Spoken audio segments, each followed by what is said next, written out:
So this week, we're going to try something a little bit different. Ooh. It's time to celebrate the 1 year anniversary of the Fright Fix podcast. Oh my gosh. Oh no! So we're going to kind of look back over the year and look at all the films we've reviewed. And we're going to try, I don't know how this is going to go, but we're going to try to crown and see which horror movie was the king of them all or the queen of them all. Yeah, absolutely. So find your Fright Fix anywhere you listen to podcasts. As usual, follow us on social media at Fright Fix Podcast and subscribe to our YouTube channel, Fright Fix. So yeah, I don't know how this is going to go, like you said, but basically what we've done is I've had a look back. I've trawled through the hours and hours of our year on this Fright Fix podcast, and I've kind of put together all of our scores, our Fright Fix ratings. And so we're going to firstly kind of go through those and see if we still agree, if there's anything that we want to say about those films, because my memory is awful. So I had to kind of listen back to a lot of these podcasts to try and figure out what was going on. And then, yeah, try and see which ones obviously came out on top and which ones obviously we didn't like.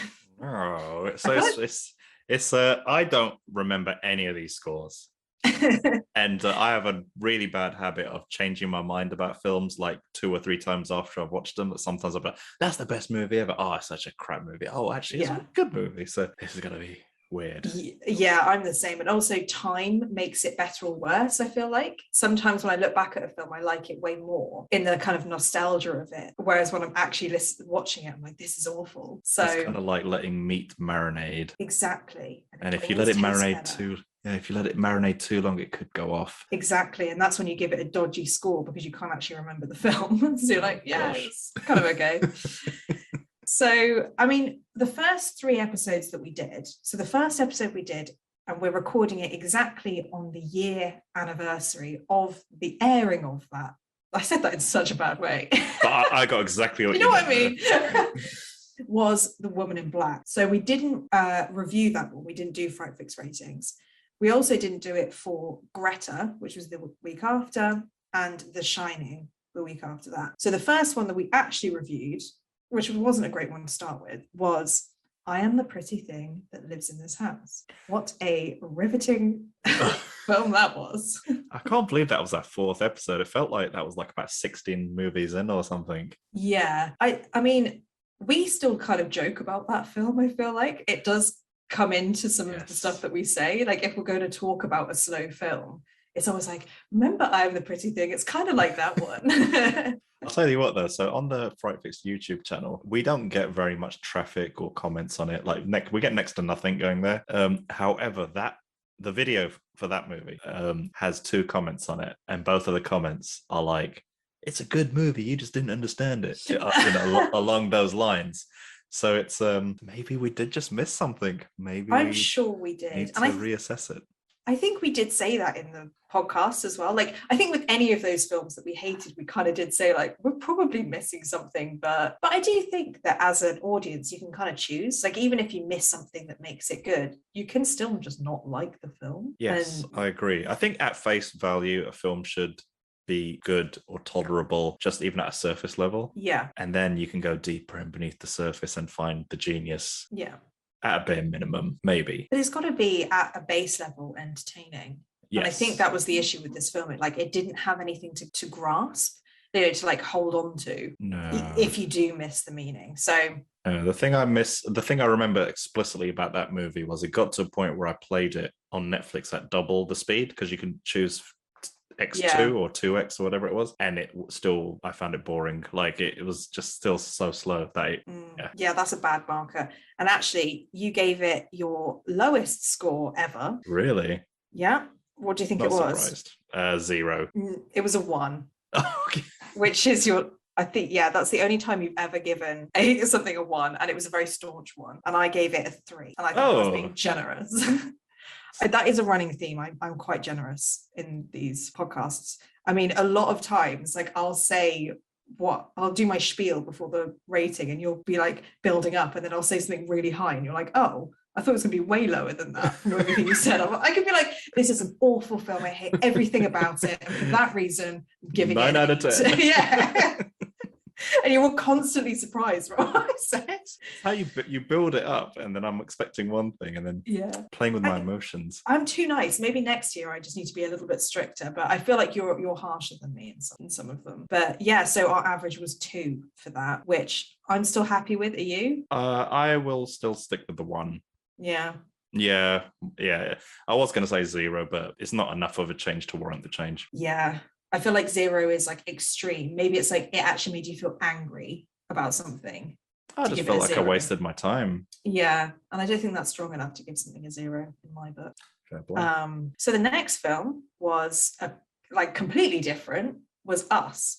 Yes. That was a lot of fun. Yeah. And that's a big turnaround for I didn't ever want to be really pessimistic in a podcast episode, but you kind of had to when I'm the pretty thing. And then we came to Us, and we're back on track. We loved the film and we had a great time with it. I mean, I still think about that film sometimes. It's a good movie. I think so that was the second time I watched it.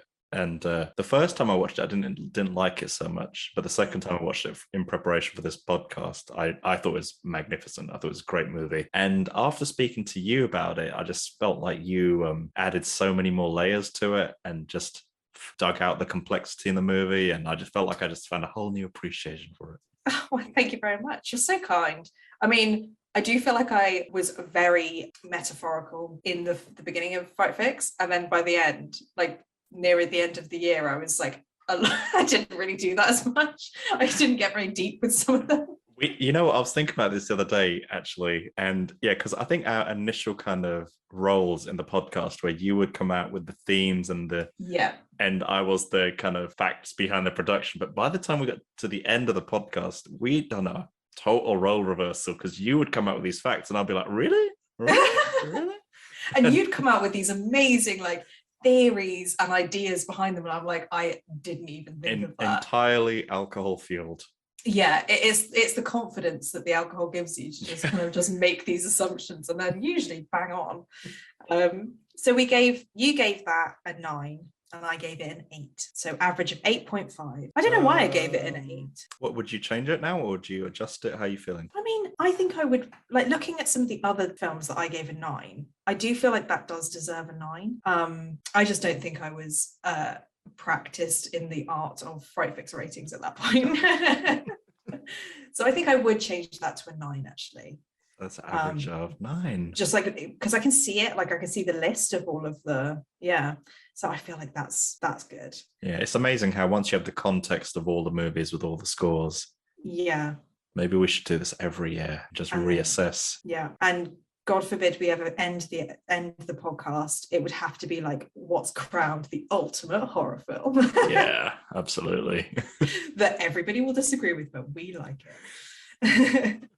So the next 2 films were Conjuring and Conjuring 2. Yes. So for The Conjuring, we gave slightly lower scores than we did for Conjuring 2, which I still think is fair. Yeah, I think the second is a superior movie. I always get them mixed up. So the second one is the London one, right? London, yeah. The Enfield one, yeah. So I think the first one's based in the Amityville horror or something? Yes. Or have I got that totally wrong?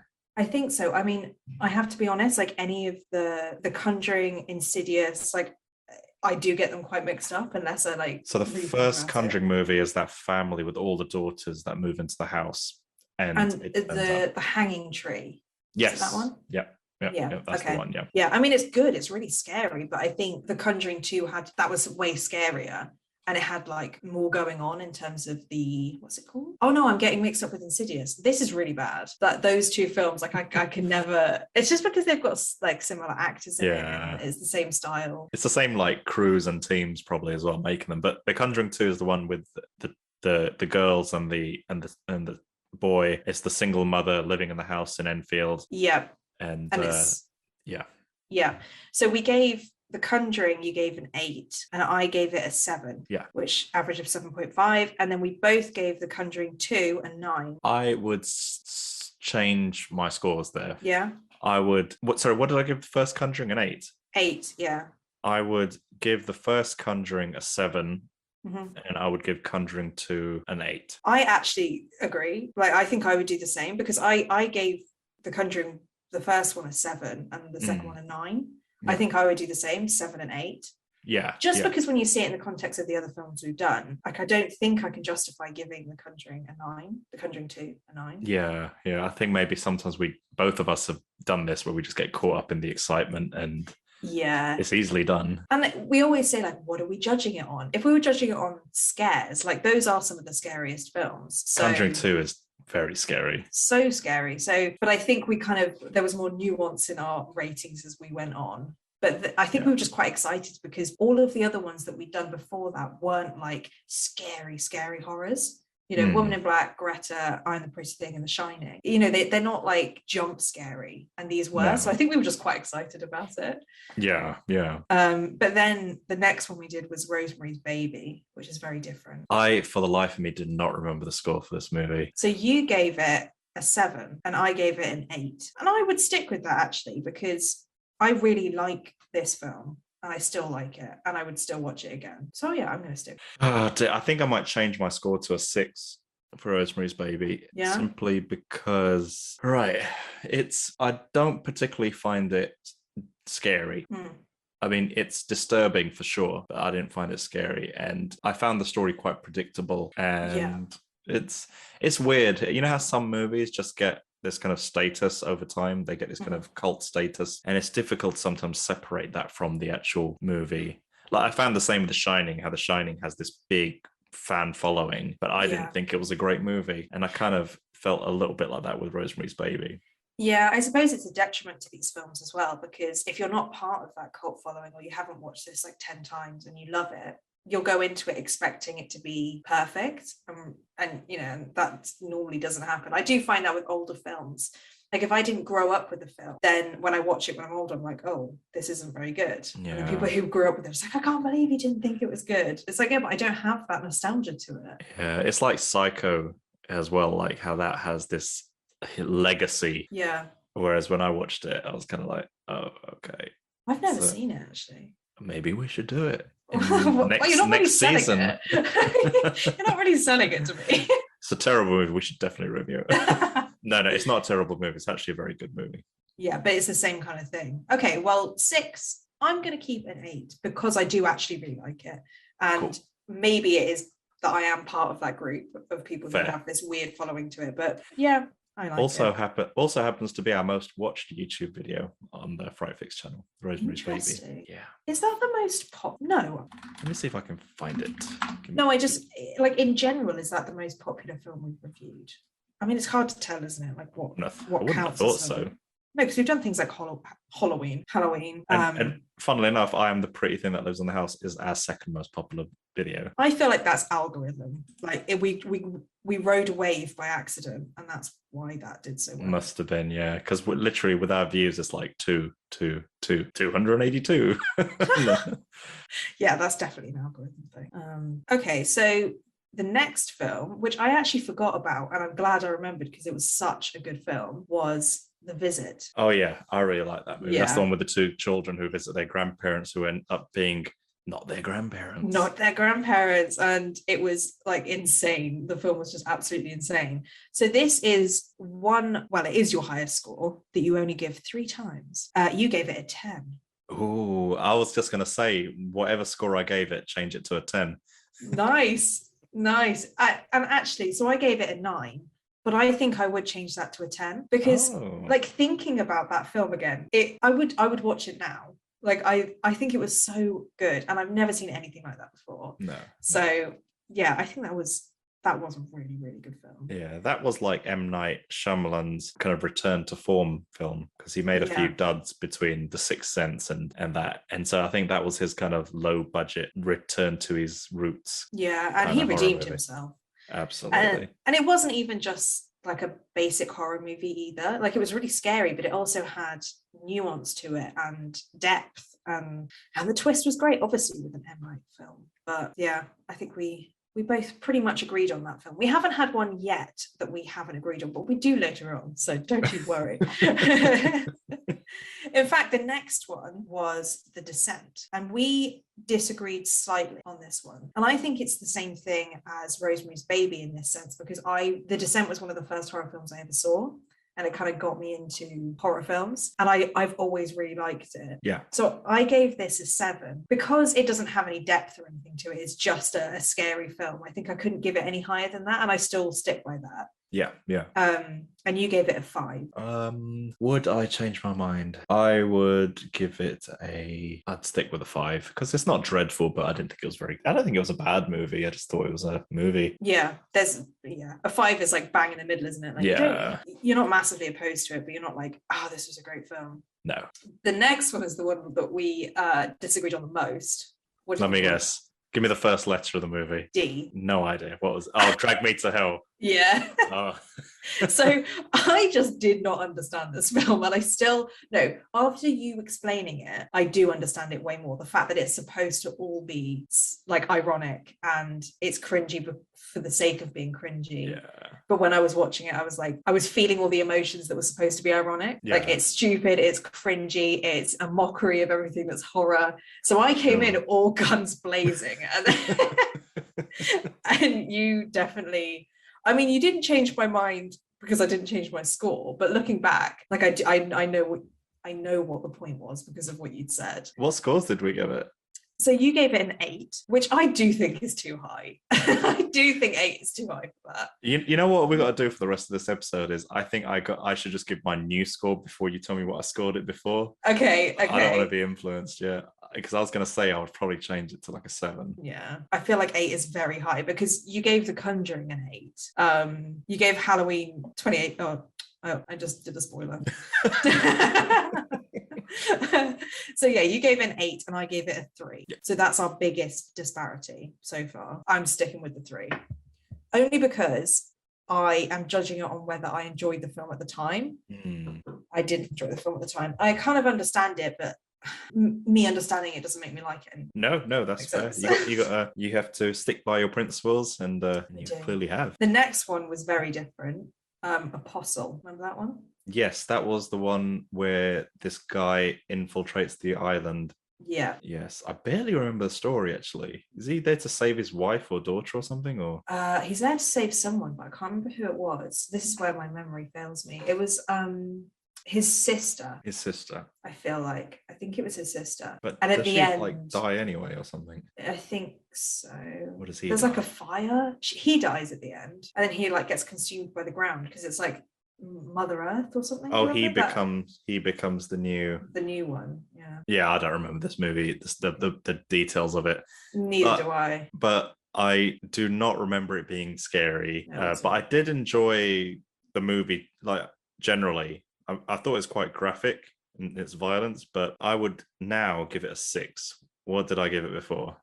You gave it a 7. Okay, yeah. So I feel like as time goes on, like you said at the beginning, you like films less because you keep going down. You haven't brought it up a score yet. It's always been going down. No. Have I not? Oh, all right. Oh, let's see what happens. Well, maybe you have. Maybe I haven't been listening, but so far I feel like it's been quite like you're going down one. Take them all down, yeah. And actually, I gave this an 8, and I think I gave it an 8 mainly because of the production value and that it was quite a cool film. I don't know. I think I might leave it at an 8 because I did enjoy it and I liked that it was different. But you're right, it wasn't scary, and I remember it being a bit slow to like get to the scariness. So the next film was Friday the 13th. We didn't know this film. Yeah. So what do you think you gave your Friday the 13th? I remember enjoying it because it was such a silly like movie. Yeah. And I got caught up in there. Like I watched it so enthusiastically. I would give it an 8 out of 10. Really? What did I give it back then? You gave it a 4. I gave it a 4. You gave it a 4. And now I'm giving it an 8. Am I misremembering this? I think I might have influenced you to give it a 4. No, because I gave it a 6. You gave it higher than I did. I gave it higher than you did, yeah. Why am I thinking 8? I think just in my memory, I'm clearly giving myself false memories because in my memory of the movie it was such a silly movie. I enjoyed it. I was laughing all the way through. I think you definitely said that in the podcast, and that's the reason why, because I didn't enjoy it because I just thought it was not a very good film. But you were like, no, but think about it in the sense of like it's an 70s, 80s horror. Like it is going to be stupid. But yeah, you gave it a very low score. So you're changing it from I'm changing it to an 8. Do it. If that's what I'm your j- gut tells I you. can't believe it. Yeah, no, well, I can't change my mind. I said it now. So Yeah. and talk, yeah. Just a moment ago, you're saying I've taken all my scores down, and this one I've doubled up. Yeah, I feel like you've balanced yourself back out now. What about your Yeah, score? I gave it a 6, and I'm going to keep it. Cool. I feel like I haven't changed any of them yet, or maybe one. Well, you just made the correct decision the first time round, obviously. Yeah. I'm clearly much more decisive than you are, because you changed every single one, pretty much. So I don't think we'll change the score of the next one, but let's see. So the next one was Midsummer. Oh, I really like that movie. I want to give it a 10 out of 10. What did I give it before? You gave it a 10 out of 10. There's nothing like it. There's nothing like. You're so right. Like and this is another one that we judge other films on. It's got this, but it's not quite like Midsummer, where it's got the craziness to it, or the elements of it. It's one of those like top tier films where I think it's very, very hard to get close to it, because like you say, it's just not been done before or since in the same way. Absolutely. It's one of them movies. It looks great. It's disturbing. The acting's really good. It's got the right balance of just creepiness and teeters on supernatural.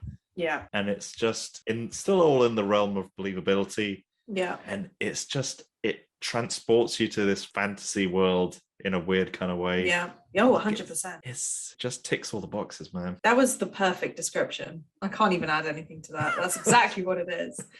I gave it a 10 as well. So that was our first 10 out of 10 out of 10 with an average of 10. Really? Yeah. And I would keep that. I think you're absolutely right. There's nothing quite like it. And I actually think it's the scariest film in a way, because it was so, like, it got under your skin. Oh, yeah. In a really it's disturbing rather than scary, jump scary. It just, it sticks with you. Okay, so next, a little bit different. We did The Nun. Here's the thing with The Nun. The very first time I watched it, I enjoyed it quite a lot. Yeah. No. I tell a lie. The very first time I'd seen the character of the nun in one of the Conjuring movies, or whichever movie it was, I thought she was quite scary. The first time I watched the movie, I thought it was underwhelming. Yeah. And then when I watched the movie for us in our podcast, I remember finding it a bit of a drag. Now, I could be misremembering all those thoughts. You don't trust yourself now. No, you gave this a 10 out of 10. I would, just thinking back on The Nun, I would give it a 5 out of 10. Fair. You gave it a 4. Oh, gosh. No, I'll stick with a 4. Yeah. I feel like this, so I gave this one a 3, and I just found it really disappointing, because it's in the universe of The Conjuring and Insidious. Yeah. And it didn't live up to it. And I think, because I remember us saying that, like you said, in The Conjuring 2, The Nun it's kind of like an advert for the Nun movie. That was obviously going to come out later. And we were so excited, or I was, to watch that, because I was like, I find that character really, really scary. And then the film was just everything that I don't like about horror, right? It's just high level. There's a few jump scares. The story was so predictable, I remember. Yeah.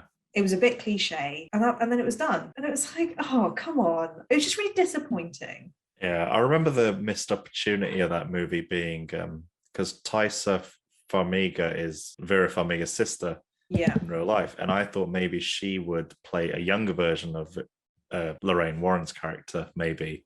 Which makes so much sense. Yeah, I just felt like it's a missed opportunity. And maybe is the guy called Frenchie in there or something? The dude? Yeah. I might be making that up, but I thought maybe they could have made that Ed Warren. Yeah. That could have been how they met. But nah, I don't know what they were thinking. The origin story of the Warrens. Yeah. I think 4 and 3 is pretty fair for that film. The next one we did, which was an interesting one, was Brightburn, which I forgot that we did. That was the Superman alternative origin story. Yeah, the like anti-hero Superman version of that kid. Yeah, I had to watch that one twice to kind of appreciate it.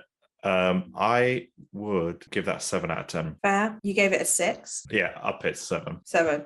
That's fair enough. I think you got this film a lot more than I did. And I think because you have a history, I don't know why I said it like that. You have a history with superhero films much more than I do. Like, I haven't really seen any Superman films. I've seen all the Batman. I love Batman, but I think you had a better appreciation of it from like the Marvel DC universe. And you definitely you taught me a lot about it in the podcast. I remember about like little tidbits and stuff that I didn't really Oh, get all the while I was little- watching it. all the little references back to the Superman mythos. Yeah, it's yeah, because the first time I watched it, I didn't think too highly of it, but I don't know. It's weird. Like sometimes I'll watch these movies and not really care, but when I watch them for the podcast, when I talk to you about them, or when I've learned something from you, I just kind of get this newfound enthusiasm for a movie I may have dismissed before. And yeah, like listening to you, or sometimes I'll just talk rubbish about the movie. And I think Brightburn, I kind of learned to separate it from the superhero thing a little bit, and thought even on its own, like it's kind of rare seeing. I mean, you see children in horror movies all the time, but it was nice seeing a child in a horror movie who was just murdering everyone and even his own parents and everything. It was kind of cool, I guess. So I would give it a 7 on retrospect. So I thought the horror bits themselves were quite frightening. Yeah, I think that's fair enough, and it was really unique. Like again, that always makes it better to me. I mean, I gave it a 4, and I think that's a bit harsh. I think I'd give it a 5 because just because I did actually enjoy it. Once I got it a bit more from what you said, I think I needed time to digest what you said, and I would go back and change that to like a 5 or maybe a 6 if I was feeling nice. You're always nice. So the next one, weird one, was Malignant. That was James Wan's COVID horror movie, wasn't it? It was the woman who turns out to be the killer. Yeah, the back of her head is another person. The back of her head is the killer. I remember being so hyped up for that movie when it was coming out, because it was like, oh my gosh, James Wan. But I just remember being so disappointed. Yeah. But the thing with that movie is I watched loads of reviews online about it after watching it, just to see, like, did I miss something? But other people seem to have got it. Like, they seem to have understood. It was weird. It's like, you know how you didn't get the whole Drag Me to Hell thing, and I was like trying to explain I felt like you in this scenario, where everyone else seems to be in on the joke and I didn't get it. And but everyone else is like, yeah, this is James Wan's kind of love letter to kooky horror movies, and he did he got executed exactly what he wanted to do. And I was like, okay, by that degree or that standard, I suppose he did, but I didn't enjoy the movie. And that's the biggest thing, I think. Like, if you don't enjoy it, then you can't give it a super high score. No, but then again, on the flip side, it's a unique movie. Like, it is. You're not going to see that again. No. And maybe sometimes you need these unique movies, and maybe a little something about them will inspire like a masterpiece later on down the line. Well, let's hope so, because I think there's a lot to work with there. But so what do you think you gave it, or what would you give it? Oh, it's a difficult one, because there's a part of me that wants to like this movie, but then, oh dear, thinking about it, 6 out of 10. It's so interesting because you keep giving it 1 more. It's a 5 you gave it. Oh my goodness, I'm softening up in my old age. You really are. It must be a nostalgia thing, or like looking back at something and thinking that it's slightly better. But yeah, so you gave it a 5. I gave it an 8. And What? I know that feels really high, and I don't think I'd give it that high. I think I have this obsession with unique stories. And I think I say in every single episode, I'm like, I love it because it's unique and I haven't seen it before. And I'm like, that's kind of what films are. Like, the bad films are the ones that repeat themselves. But there are so many good films that obviously are unique, because that's the point of films, is like to make a new story up. And I think I give too much emphasis to a fact that a story is unique. I need to kind of not think about it that way as much. And I think 8 is far too high. Like, looking back at that film, I would even go for a 6. Oh, okay, so you're dropping 2 points. Dropping 2 points. Yeah, that feels better. I think because you had to listen back to all the podcast episodes or the scoring bits, and you were saying earlier on you got sick and tired of us giving our scores. Yeah. And you probably were being over self-critical of yourself and your reviews of each movie as well. I was, because I would say loads of things I don't like about a film. And then I'd be like, and for that reason, I'm giving it an 8. And it's like, that's the opposite of what you've been talking about. Oh, dear. And thinking about that, just as a side note, because I had to listen back to the end of each of these episodes, I realized that I kept saying the same thing. I kept saying, this is the first film we've agreed on, for literally like every film we've agreed on. I just kept forgetting that we'd agreed to stuff. So I kept saying to myself, like, I know what you're about to say, but we've definitely agreed before. And it was so like, this is the first time we've ever agreed. And I'm just thinking, oh God, that's not true. Don't be so hard on yourself. Like, I would absolutely hate doing what you just went through, because I'm 100% confident I would pick up on stuff like annoying things that I say and probably want to just like kick myself in the mouth or something. It's because it's when it's all like condensed into just listening to the same bit over and over again. Yeah. Like, I kid you not, every time you said your score, I would say, I think that's fair. Like, genuinely, every single time, without fail, I would say, I think that's fair. No, and then you're I'd being say too why. hard on yourself. Honestly. No, It you're was being just- way too hard on yourself. So I'm going to be so like conscious next time of like, don't say it's fair. Just let him say what he's going to say. I and think move that's on. appropriate. I think that's justified. Okay, so the next one was Candyman, and this was quite different Yeah. in our scores. Oh, really? Not by a lot, but by a bit. So what would your gut say? Just from memory, I remember enjoying this movie and thinking it was good. Oh gosh, maybe I'm just like, oh man, now I start to wonder, like, do I like repress things that I didn't like about a movie and just focus on stuff I did like? I remember it. I recall enjoying this one, Yeah.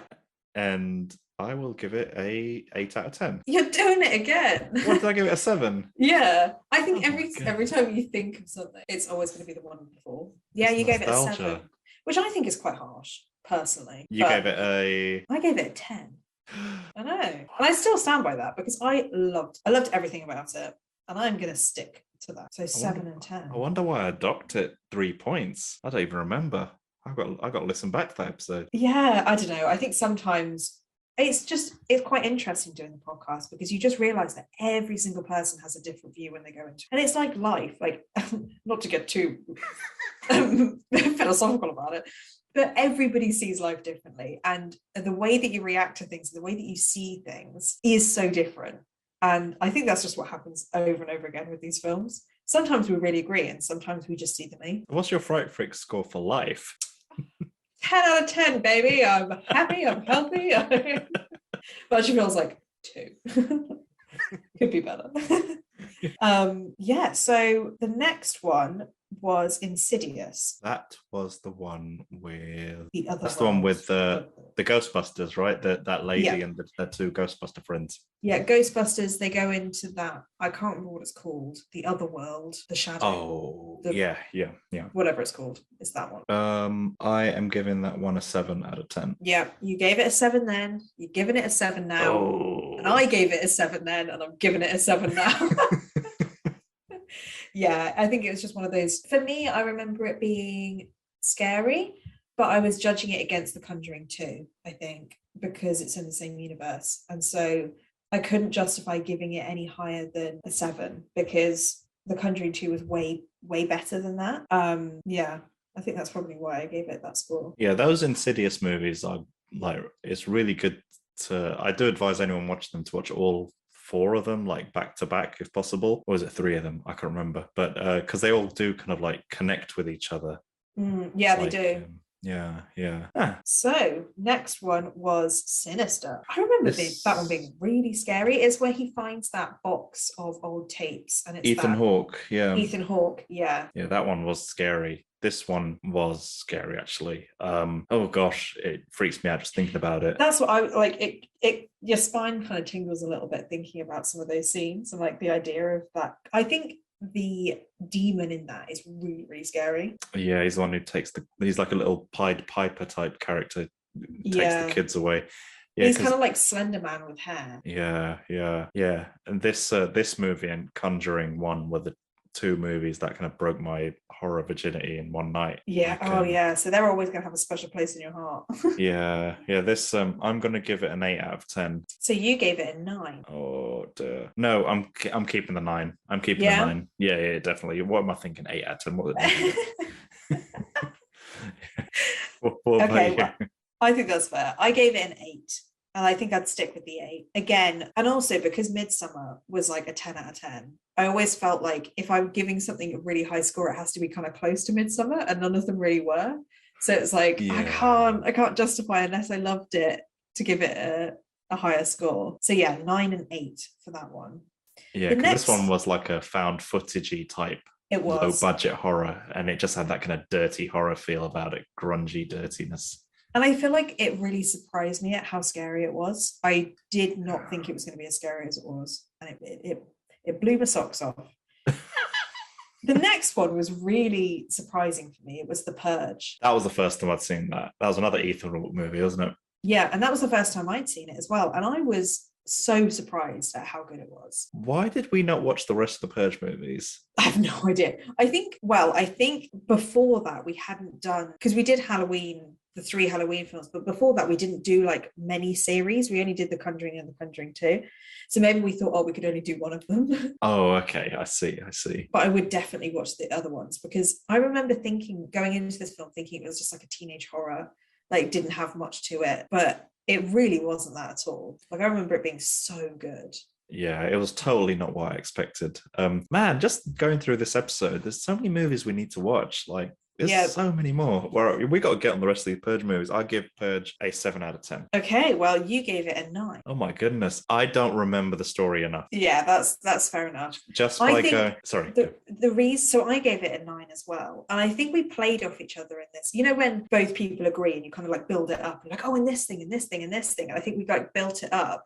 I think the main thing that we were talking about was the fact that it's like US politics and the kind of class divide and stuff like that, and how and the fact that it could actually happen. Yeah. And I think we just kind of kept building that up until we got to this point where we're like, we're going to have to give it a 9 because it was so cool when you look at all of these bits. Yeah. But like thinking when you're not in having a conversation about it, it might be a bit lower. Yeah, so now I'm off my high horse. You can give it a 7. You're going to give it a 7? I mean, oh gosh, just because I don't remember it, but for some reason my memory thinks it was a 7. That's fine if that's what your gut's telling you. Oh, I mean, this is just like you're looking back one. I'll just give it a 7 because that's just, I don't know, that's just what came into my mind. Just what you came to. What about yourself? I think I'd probably give it an 8, only because like there were other films that I didn't give a 9, but if I was going to give that a 9, I should probably have given the other ones a 9. I'm thinking very technically about this. I think that makes sense. Yeah. I mean, it was a really good film. I do remember us really liking it. Mm. So it was quite high up there. The next one was Things Heard and Seen with Amanda Seyfried. This movie did not feel like a horror movie just from memory. No, it wasn't really. I mean, there was a bit at the end that I think was slightly horror-y, but it was more like the ghosts were good, if I remember. There were these kind of benevolent spirits. Benevolent spirits, yeah. Yeah, because didn't they help her with her abusive husband? Yes, they did. Yeah. Why did we watch this? Because it was on Netflix. Oh, okay, fair enough. Like some of those weeks, we just looked at Netflix and found the best. I recall the movie being entertaining, but I don't recall it being a horror movie. So by that metric, I'm gonna give this like a 4 out of 10. Fair enough. You gave it a 5. Oh, okay. Yeah. I was not expecting that. I thought you were gonna say I gave it like an 8 or something. I gave it an 8. And that's far too high. But the thing is, like you said about The Purge, I'm sure there's things that I've just forgotten that were really good points. But like just looking back, it's definitely not an 8 in my head. It's like a 6 or a 7. Yeah. So what is it going to be? It's going to be a 7. Oh, okay. Because I'm giving myself the benefit of the doubt of the things that probably were good about it that I've forgotten. Fair enough. So the next ones that we did were Halloween 2018, and Halloween Kills. So Halloween to start with, the original. I'd never seen it, but I think you had. I had seen it before, yes. Oh gosh, these 3 movies. I don't recall enjoying the very first Halloween movie. Yeah. But I do remember really liking Halloween 2018. Yeah. And then, I don't know, I might be misremembering here, but I don't think I enjoyed Halloween Kills. So I'm going to give Halloween 2018 a 8. Halloween, is that what I gave it? Yeah. Oh, okay. Halloween Kills a 6. Okay. And Halloween, the original one, a 5. So you gave Halloween a 5, which is correct. Halloween 2018, you gave an 8, but you gave Halloween Kills an 8 as well. And I think I remember you giving it an 8 because you just loved the fact that the story was continuing, and like because you went on a Halloween rampage, if you will, of watching basically all of them at that time, I think. Oh yeah, I went and watched all of them afterwards, didn't I? Yeah. Actually, yeah, I just see Halloween Kills and Halloween 2018 as one movie. Like it It didn't kind of fit. was. Like it was a continuation of All right, yeah, I'll stick with my original score. Actually, now that you said that, yeah, I give them collectively the 2018 and Kills an 8 out of 10. Yeah, I mean, the Halloween Kills was the one that out of all of the films we disagreed on the most because I gave it a 2 and you Yeah, gave it an you 8. didn't I like it. I didn't like remember it. that. Yeah, It was only because Halloween 2018 was really, really good. I gave that a 9 because it was like you get the backstory, you get to see like a victim of a serial killer or a spree killer from Halloween. What's her name? Jamie Lee Curtis. Like trying to recover from it, and there was just so much going on, and I loved it because I really didn't enjoy Halloween the original. I gave it a 4 because it was like, okay, you're just running from one house to another, you're getting killed. I kind of lost interest. But then Halloween Kills kind of didn't do anything more. It just kind of plateaued. And I think I was just so disappointed that it didn't go further. It was just, again, a slasher film. It went from Halloween being a slasher film to Halloween 2018 being really, have lots of depth to it and lots of story. And then for me, Halloween Kills went back to a slasher film and it just lost my interest again. Fair. Yeah, I recall this now. Yeah, I remember you not liking it. And even the twist ending you didn't like either, did you? No, I think I remember thinking like I just needed to be, I just don't want them to twist it anymore. I just wanted to end. Fair. So that is the one we disagreed on the most on all of the next one was The Curse of La Llorona. This movie, 6 out of 10. 4, you gave it? I gave it a 4. Yeah. Oh yeah, I remember. I think it was that whole ending that took it down a notch for me. Yeah, because I remember being so annoyed that like they all just went back into the house after everything finished. They were like, da da da, we're all fine. Like, actually, am I thinking of the right film? I'm getting so confused on what film we're talking about.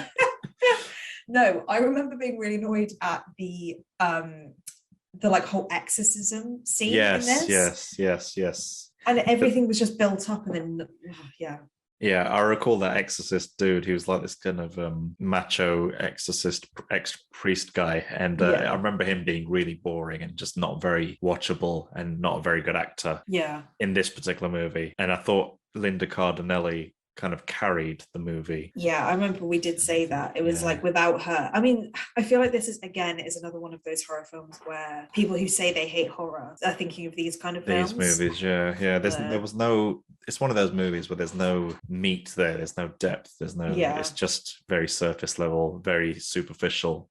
Yeah, I think I think 4 is a bit harsh. I'm going to give it a 5. I'm going to raise it to 5. Yeah, that's fair enough. I gave it a 5, and I think I'd stick with that. Didn't really hate it, but didn't really like it either. It was kind of scary in points, but not. Yeah, it was just. I think it was a bit too high budget in some. So when there's like loads of CGI and everything feels a little bit like it's on a set. I kind of got that with this film. This one did feel like it was on a set, yeah. It had some scary moments, but yeah. Yeah, I think that's fair. So the next one was Last Night in Soho, which was interesting because it wasn't, I mean, it was a horror, but it kind of wasn't, and it was very different from other films that we've done. So how do you feel about that one? I mean, just thinking about, like, just looking back at it, my memory tells me that I thought it was a very good movie. And I think I wanted a bit more out of that mystery element, like who killed the girl. Like I wanted it to be a bit more of I wanted Thomasin McKenzie's character to kind of go on this quest to kind of find out who did it and, try to get vengeance there or something. But it just ended up being a bit I remember being disappointed by the twist. But in terms of visuals, acting, that just the production design and everything, I remember it being top quality, but I just remember being disappointed by that twist at the end. Yeah, and I think I remember you saying that you thought it was too easy to guess, and that it was also kind of cheating because they didn't drop hints or anything throughout that, like, if you really looked for it you could find it. It was like it just it was just shoehoorned in that ending. Yeah. I was gonna say you got a good memory, but you obviously clearly I really don't. No, but weirdly, this is one of the films. I know it's one of our later films, but it's the one that I really remember us talking about. Yeah. So what would you give it now? 7 out of 10. That's what you gave it before. What about yourself? Because I remember you really liked it. I really liked it. I gave it a 10 out of 10. What would you give it now? You know what? I'm actually going to stick with my guns on this one. I really, really like that film. I don't think I would have changed anything because I get what you mean about the things that you didn't like, but for me, it didn't affect the way that I watched the film. I see. So, and because I remember it so vividly, like it's clearly stuck in my head. And yeah, I'm okay with my 10. I do give quite a lot of 10s that you don't, but yeah. So it's funny that, isn't it? Because I think it kind of reflects our personalities generally. Pessimist and optimist. No, because you generally, I think you are far more optimistic than I am. And I think I'm just very cynical by nature, and I think that just reflects through our scores. But that's a good thing. Like, you don't want to always be the same. I mean, I do think I need to be a bit harsher with some of my reviews, because, like I said, I could say that I hate the whole film and then give it an 8. No, don't lose this wide-eyed optimism. Don't lose it, because once you lose life crush you down. Oh man, yeah, I think that's what it is. I remember having this conversation with someone a while back. We met this young kid who'd just come out of uni, first job, full of enthusiasm, full of whatever. And me and the guy just looked at each other and said, "Oh, your life, work hasn't broken him yet." Yeah, don't lose that. Don't lose that, yeah.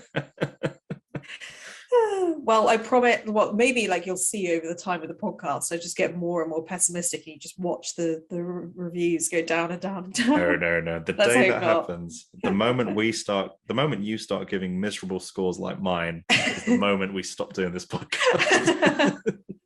That's so much pressure now. So the next one, we did a Christmas film. We did Krampus. That must have been one of our recent ones. Yeah, we've only got a few left. Krampus. The first time I watched it, I didn't like it. The first time I watched it was like the end monster sequence with Jess. I walked in in the living room and that sequence was on with all the little trolls were running around. I thought, what the hell is this rubbish? But once I watched it, I remember enjoying this movie. I remember really enjoying it. I remember it being like potentially being like one of the top 10 Christmas movies that I'd be watching every year. I think I've watched it 2 Christmases in a row. You did. You said it's like becoming a tradition. Yeah. I'm going to give Krampus a 9 out of 10. 8 out of 10. 8 out of 10. 8 out of 10. Yeah. Okay, that's what you gave it last time as well. And I think that's so fair. I was so surprised with this film. Like, it really didn't, like, the idea of Krampus being like scary, scary Christmas film. We're like, okay, it's going to be a bit cheesy, but actually there was quite a lot going on. I mean, it was a bit ridiculous. They had really good comedic actors in it, and I just remember being so surprised about how good this film was. I gave this a 7, but I actually think I might give it an 8, just because I really, really enjoyed it, and I would watch it. Like, I would watch it again at Christmas. And it's quite hard, I think, to have a film that is a little bit silly but I was also trying to be horror to actually work. It's in the same realm as like Drag Me to Hell and Countdown, of like that ironic horror, but they actually did it in a really good way. Yeah, this one reminds me a lot of Gremlins for some reason. Like, it's got the puppets. Yeah, but it's like that kind of, when the premise is kind of absurd, but the actors are so committed. And they sell it. Their reactions sell it. And did Mike watch this one with you? I think he did. I think he might have. Yeah, I think this is one of the few ones that he actually watched. Yeah, I can imagine this one would have been quite an easy watch for him. Yeah, I think for somebody who hates horror, this is probably okay, because it wasn't overly scary. It's more of like I don't know what the horror genre is of like invading your house, like The Purge, because it was like house invaders. So it's slightly different horror from supernatural horror, which is what I think he hates. Yeah. So the next one, again, so surprising, was The Thing, the 1980s? Yeah, 82, 84. I think it might be 82. So here's the thing with The Thing. So I watched it, for us in the podcast and thought, I loved it. I thought it was great. But then I watched it again the same week to watch it with Jess. Yeah. And my opinion of it changed quite a bit. Really? Yeah. How interesting. Because at first I was like, this is a masterpiece. And that's what my memory tells me, at least. And I remember the second time watching it thinking, this is really slow. This is very plodding. Is it because you knew what was going to happen? I think it's because I think I may have done it. I think I may have done this to myself, because I think I may have been in a rush to do something that day, and I was watching it. I was just wanted to kind of be like, come on. And I think it's just one of the movies you have to be in the right mindset. And Yeah. once you kind of watched it once, it's difficult to watch it again. And it was a difficult one. I'm whatever I gave it before, I'm changing my score down to 7 out of 10. Guess what you gave it? I bet I gave it a 10. You did. You gave I'm it a not 10 surprised. out of 10. I did enjoy it the very first time, like when Yeah. I had no idea what was happening. But on second viewing, I kind of really screwed it up for myself. I mean, to be honest, this is one of those films that I don't want to watch again. Yeah. I don't have any reason to watch it, and I gave it a 9, and I think Oh, I only did. wow. I think I only did that because you gave it a 10. I genuinely think. You can't let me influence you. I know. I think you really influenced me on this film because I Oh, remember like not having many notes for this, and your enthusiasm obviously rubbed off on me because there is no way I would give it a 9 You do that to now. me. That's what you do to me with movies as well. Like, I just get caught up in the hype of the comes. Yeah. Oh gosh, we're terrible. Maybe we need to record our reviews independently and edit them together afterwards. How weird would that be? You'd be like, very funny, sir. And you're like, I didn't say anything funny. I just said my cat died. Yeah. Oh, excellent point. Yeah, I think I would give it a 7 as well. I think we might have just been really happy that day. Maybe we drank too much. We must have been drinking because we started drinking more towards the latter part of the year. We did. I feel like that was your full cup of Baileys kind of moment. I think I did that for about 3 weeks. Yeah. Yeah. You need to get other alcohol. No, I'm going. Yeah, I think Bailey's is like my Christmas alcohol. And that was a week after Christmas, or like the next episode after Christmas. So I'm going to blame it on the Baileys. Okay. So the next one we did was The Witch with Anya Taylor-Joy. Yeah. Oh, I can barely remember the story of this one. The family who live in the woods and they're struggling for survival, and the baby gets kidnapped. Oh my there's goodness! A goat, yeah, I do. Remember and they all it speak in ye olde English. I'm recalling that I wouldn't watch it again, but I do also recall finding it intriguing. But I don't remember it being scary, so I'm going to give it. But I remember it looking good and the acting being good. Giving it 6 out of 10. Fair enough. I mean, you gave it a 4. I think what you said about the acting, the scene and the acting was the redeeming qualities, but from what I remember, you gave it a 4 because you didn't really like the film overall. Like you didn't really have a good time with it. Stick with my 4. Stick with my 4. Yeah, I don't know why I said 6. Yeah, stick with my 4. I don't trust myself. I cannot be trusted. Like you actually change your mind. I'm like this with my friends as well. If I watch a movie, I'll recommend them the movie and I'll be like, oh, it's a really good movie. Oh, it's brilliant. And then I'll watch it for a second time myself and be like, oh, it's rubbish. I do have that when, like, if I recommend a film and I watch it with them as well, like everything seems to be awful. I'm like, oh God, why did I recommend this? Like, we shouldn't be watching this film. But I remember it being good. Yeah, I actually gave it an 8. And I think looking back, like, I don't think I'd watch it again. The reason I gave it an 8 was because they really did the work on the history. Like everything was historically accurate. And actually, to be fair, I'll probably stick with that because it took a lot of work to get that all right. Yeah. Like the costumes were right. All of the wording was right. All of the lore and everything.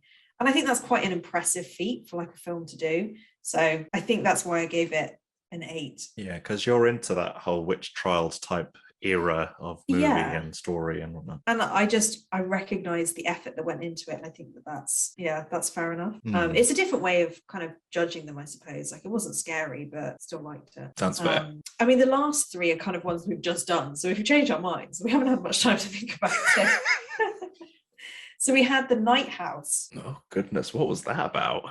You must remember, it was like the woman whose husband committed suicide, and then he'd built like a house that was the same as their house, but it was opposite to try and trap a demon. Totally forgot that movie. I even watched that movie. That was such a good film. I've totally forgotten that one. That was the one where the guy keeps trying to kill women. Yeah. Oh. To like trick the demon that he'd got her. Oh goodness. I recall that movie having good production value and good acting, but for some reason I just found it clearly I found it a very forgettable movie. Obviously, yeah. If it stands the test of time, like we've spoken about films that we reviewed like a year ago, and you can't remember what we did like a month ago. I just purely because I've forgotten the movie. I remember, is it Rebecca Hall? She was the main actress in there. Yeah, I remember her being very good. But the rest of the movie I'm finding very forgettable. And oh goodness, I'm gonna give this one like a 5 because I just don't remember it. Like that's fair enough. I mean, it doesn't stand the test of time. You gave it a 7. Yeah, change it to a 5. 5. Yeah. Yeah. I gave it an 8. And I actually did. I had a good time with this film, and I do remember it. And I think I loved the story. I thought the story was really interesting.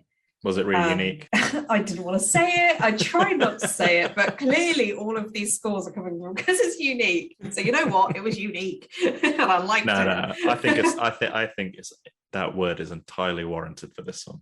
Not next season. Next season, I'm not using it. I'm going to use no. I don't want you to feel self-conscious. I don't want you to judge yourself like overly harshly like how you have been. So the next film we did was The Invisible Man, our penultimate film of the year. That movie, a second time I've seen it, I really enjoyed it.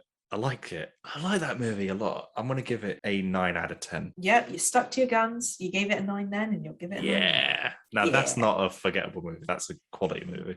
That is not a forgettable movie. I gave it a 7, and I remember the reason why was that no, in fact, I don't remember the reason why. I don't know why I said that with such conviction, like I was about to say something. I have no idea why I gave it a 7. I remember it being really good, so I don't know why I gave it a 7. Looking back, I probably would actually give this an 8. Oh, really? Because I would definitely recommend this to anybody. Like I was going to say it again. It was an interesting film, and it was a unique storyline. It was.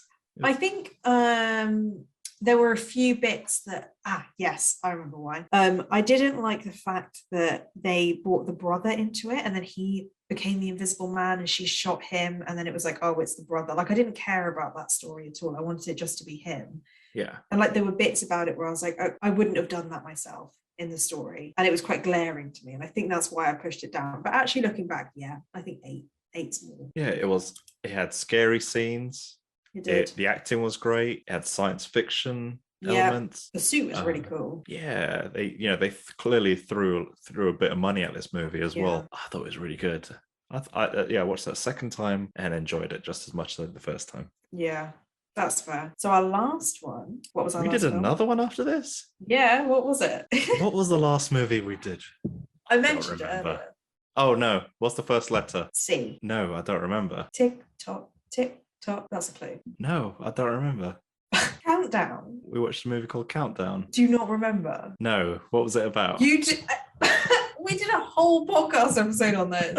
Countdown. It was a really bad film about the woman who cheats death, and then death comes and kills her because they download that app that's called Countdown. Oh my goodness! The nerds.